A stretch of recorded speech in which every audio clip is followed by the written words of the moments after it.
Hello, I'm Brigantia Blackbird of Blackbird's Brew. Happy Friday and welcome back to Storyteller's Corner. This week we're going into The Lord of the Rings and we're going to examine the quote from Éowyn, "Those without swords can still die upon them."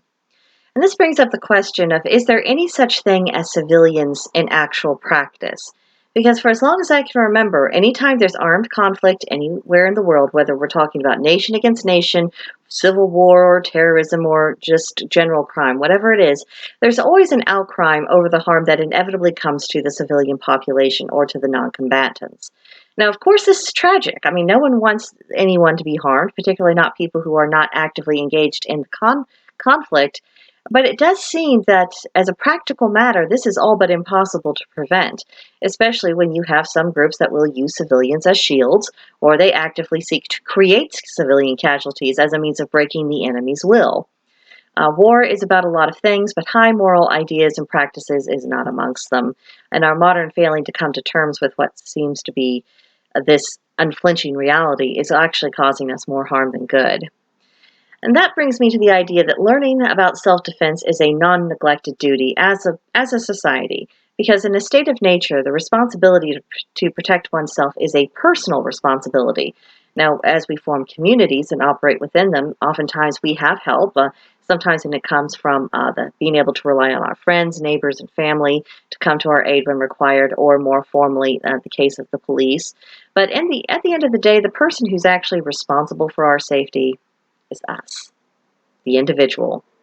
Now, it would be nice if we did not have loud segments of society decrying the very idea of individuals having tools that are intended for self-defense and to deride self-defense as a principle and a basic component of life. However, we do not have the luxury, and it's up to us to reject the irrational screechings of people who don't believe in defending life. It's also worthwhile to have a basic grasp of common tools of self-defense. Better to have the knowledge and the tool and not need it than to need it and not have it. Because it is lethal to trust in the mercy of enemies. Just because someone with violent intent shouldn't harm people who are defenseless doesn't mean that they won't, or that there's anything that's going to prevent them from doing so. And it is foolishness to weep and wail in hopes of moving hearts of people who have no motivation to preserve your well-being, and actually, for your harm may be their actual goal. That's why Éowyn's line still resonates so strongly, because it isn't about anger, it isn't about vengeance or anything else. It's just an acceptance of the reality of the situation and a resolve to take practical action accordingly. So don't waste your time wishing that your enemy had made different choices and wasn't posing a threat to your life. Just deal with the fact that the enemy is there and that you have to do what you must. Now, most of us have thankfully not experienced warfare firsthand, but the fact remains we do live in tumultuous times with an uncertain future. We can do ourselves a favor by adopting a more realistic and practical outlook, which is why I decided to highlight this particular line from this story.